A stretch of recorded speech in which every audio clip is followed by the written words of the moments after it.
Hello, and welcome back to US History and Elections. My last video covered a Trump possible pathway to victory, and this video will be covering the second part of that series, and we'll instead be looking at positive news for the Kamala Harris campaign, and also a genuine path to victory for her campaign to win on November the 5th. Now, this is a blank map with all the solid states in this scenario, and again, I'm going to be doing the similar thing where I characterize all the states likely lean or tilt for the respective candidates, and this is in mind of a voter turnout, a ground campaign, and just a general election where the vibes are towards the Democratic Party and they win. And this is probably about a Kamala Harris +4 popular vote victory. This is probably what we'd be seeing if she wins the popular vote by about 4, maybe 5 points, extremely similar to how Biden won in 2020, but we have seen some different shifts and trends since 2020. So first of all, I'm going to be going on to the 538 current presidential election outcome. This is just to show that this election is still a toss-up, and that's why I've done a video for Trump, and that's why I've done a video, well, I am doing this video for Harris. This election is extremely close. At the moment, it has Trump winning 52 times out of 48, out of 100, sorry, and Harris winning 48 times. But as you can see, this is just extremely narrow. I mean, there's a few more, pretty much you're seeing some more closer election victories for Trump, and then in their simulation, some more extremely unlikely margins for Harris. But realistically, I'd be very surprised if any candidate expands the map past 320 electoral votes in either way. So pretty much this is every single election outcome that genuinely might happen. I believe is going to be in between here or so, and then actually probably about this bit here, right here. Yeah, don't think we're going to be seeing that. We're going to be seeing stuff more like that. Trump 301 and maybe up to Harris 322 at the absolute best. So this is what the election looks like at the moment for the prediction wise. Again, pretty much nailed on that it's going to be an extremely tight election, and I'm going to show you why there are possible good signs for the Democrats and why. And if these good signs do persist and turn into fundamentals and advantages directly for the Democratic Party and campaign, this is how they are going to be winning the election in a positive manner. So just want to get through some news. We're seeing this across a lot of battleground states, but Georgia set a Saturday turnout record. Of course, in 2020, there was a huge boost for the Democratic Party, specifically the Democratic Party on early voting and mail-in ballots. However, we're seeing huge numbers from, this was 102,000 Georgians had cast their ballots on Saturday as of 1:30 p.m.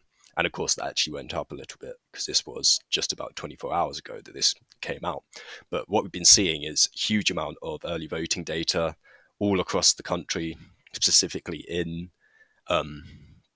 battleground states. And naturally, you'd think that this is doing quite well for Democrats.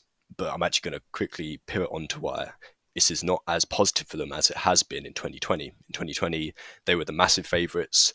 It was almost solely just the Democratic Party saying, go out to vote, get my base out to vote. We want to see you early voting. We want to see you doing your mail-in ballots. However, the Republicans have actually, as you can see here, this is on Forbes, some of the points they've made. Of course, Trump had widespread doubts, widespread fraud claims due to mail-in voting. However, this is a key point. He has since reversed course and urged his supporters to vote in any way possible because he, as well as the Democratic Party and the Republican Party as a whole, have decided, and for good reason, that this is going to be a base turnout election. That is Donald Trump's path to victory, as I showed you in my last video, and Kamala Harris's one is a similar one, getting nailed on voters to come out and just putting up huge margins, hopefully in the early voting results, because they're still going to skew Democratic, particularly in the swing states. And this is what we're going to see at the moment. We're seeing about 50% of newly registered voters. This is one of the good positive signs for the Democratic campaign as a whole. 50% of the new registered voters since 2022 are Democrats. Only 34% are Republicans. That's what CBS has reported.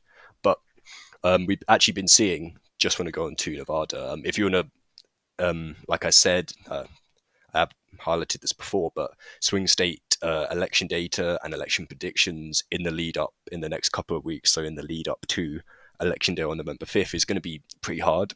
So there are some key individuals that I do follow who have a decades-long experience in state elections. John Ralston is one of the best people if you want to find out about what's happening in Nevada. Of course, it's only 6 electoral votes, but it's going to be one of the closest and most competitive states this election.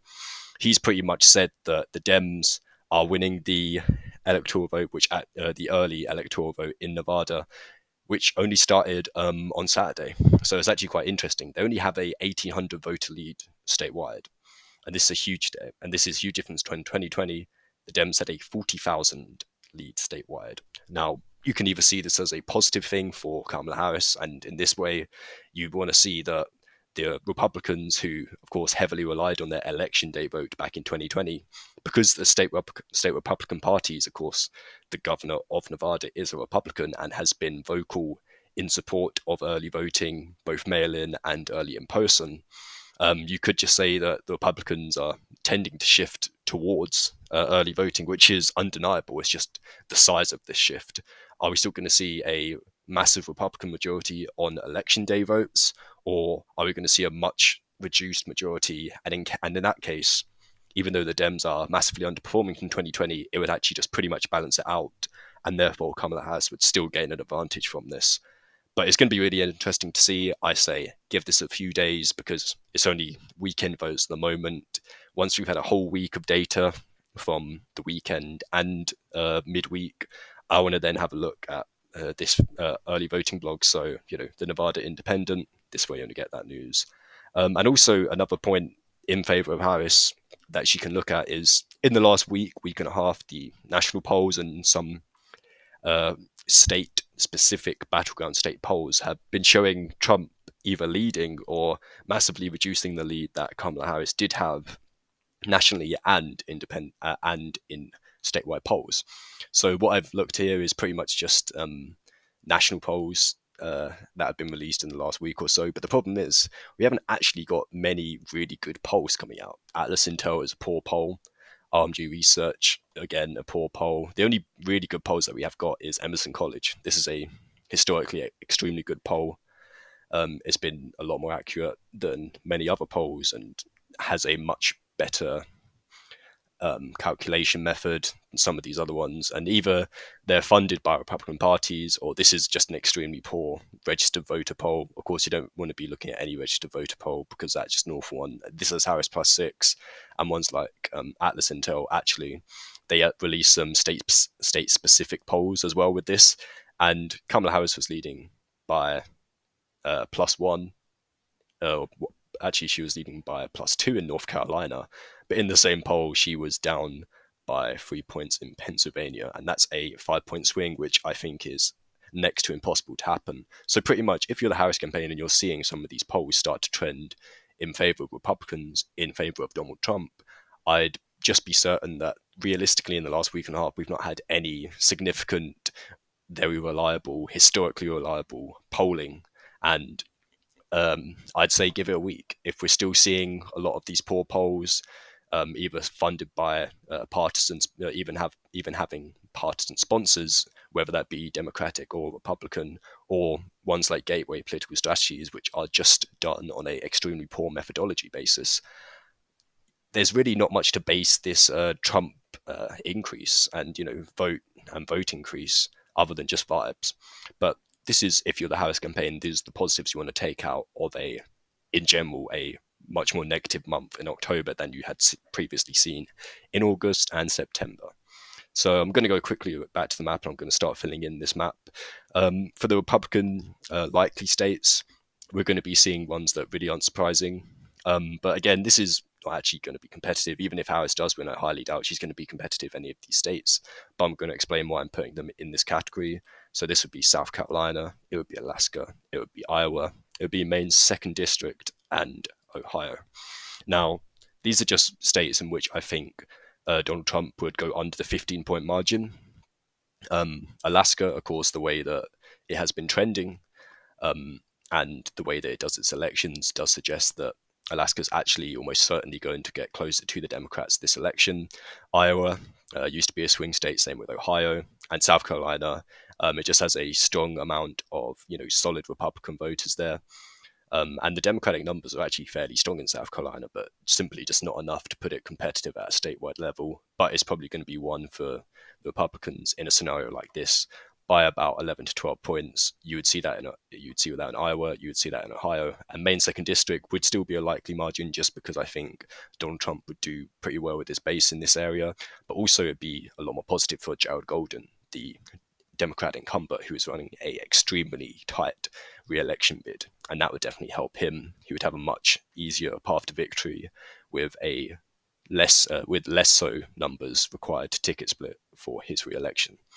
So in this column, we're going to be putting the likely Democratic states, and in this scenario, there's going to be quite a few that Kamala Harris is going to be getting over 5 points in. Nebraska second, New Mexico, and Virginia, as well as New Hampshire.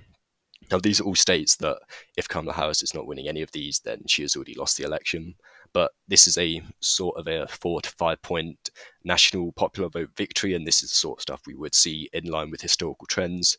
New Mexico, of course, I think has just been a lot closer. It used to be a pretty much a safe Democratic state during Obama's presidency and his election runs. And I just think because of the Latino shift nationwide, particularly in New Mexico, they're going to be struggling, but they're really not going to lose their ground all that much. It's pretty much going to be staying in line with how it voted for Biden back in 2020, maybe, if so, a little less. Same with Minnesota and Virginia. I think they're going to stay pretty much the same. And New Hampshire, we're looking all about a 10-point margin of victory in all these states. Minnesota, maybe a little less. And Nebraska's second congressional district, this would be pretty much the epicenter of Kamala Harris's campaign to victory. White suburban, college-educated voters coming out in mass and helping ensure that her base does show up to the polls. Now I'm going to be moving on to the lean Republican states. In this case, I'd be happy to put Florida, Texas, and Georgia all to go for Donald Trump by a margin of anywhere between 2 to 5 points. Now, Texas and Florida, these would still be pretty clean. I actually think Florida's pretty much on the verge, either or. Florida could be about 4 to 5 points in favor of Donald Trump. Texas, because it is very, very slowly but surely turning into a competitive purple state. We'd be seeing a slight improvement from Biden, who won by about 5.5 points. So you'd probably be seeing around the 4-point margin in Texas, and an extremely close race in the Senate there. And Georgia, I do think this is the one swing state that is probably just about out of reach for the Harris campaign. This would be a close election, no doubt. We've been looking at about 2.5 points, but there's simply no Senate candidate to power along the Democratic ticket in this state. As I've shown you before, the early voting numbers are extremely popular, are extremely positive for the Republican Party in Georgia. And I'm just not convinced that even a national Kamala Harris victory and a majority swing state victory for Kamala Harris, it's not looking like Georgia would follow that trend. I could be wrong, it could be slightly closer, but I do think Georgia is the hardest to hold on to if you are the Kamala Harris campaign in this scenario, even in a good scenario. I'm going to be moving on to the lean Democratic states in this scenario, and I'm happy to put Michigan, Pennsylvania, sorry, let's just put them lean, as well as Nevada in this column. Now, of course, I showed you the Nevada early voting numbers, and in this scenario, you would be saying that, there's just a huge amount of 2020 Republicans who, instead of voting on election day, are now going out 2.5 weeks earlier to just get their ballots in and confirm their vote. And this is because the Republican state campaign and the Republican national campaigns have heavily pressed this, and specifically in-person voting, not so much mail-in votes, but in-person voting, early in-person voting.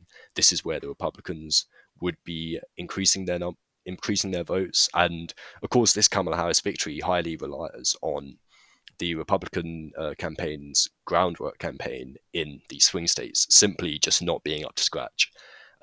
Low information voters and low propensity voters, which the Republican campaign has increasingly relied on since 2016, since Trump came into the picture.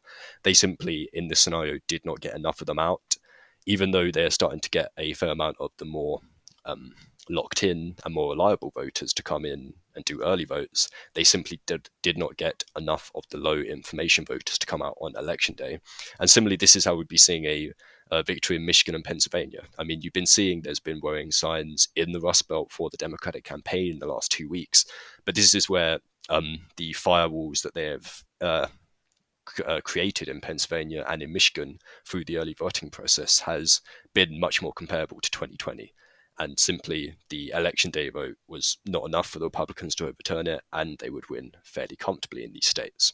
So this actually leaves these three states pretty much to decide the election. But I would say that in this scenario, Wisconsin, North Carolina, alongside Arizona, would all go to Kamala Harris if she had a 4 to 5 point national vote winning margin. Wisconsin, I am actually convinced that this is going to be the most competitive Rust Belt state.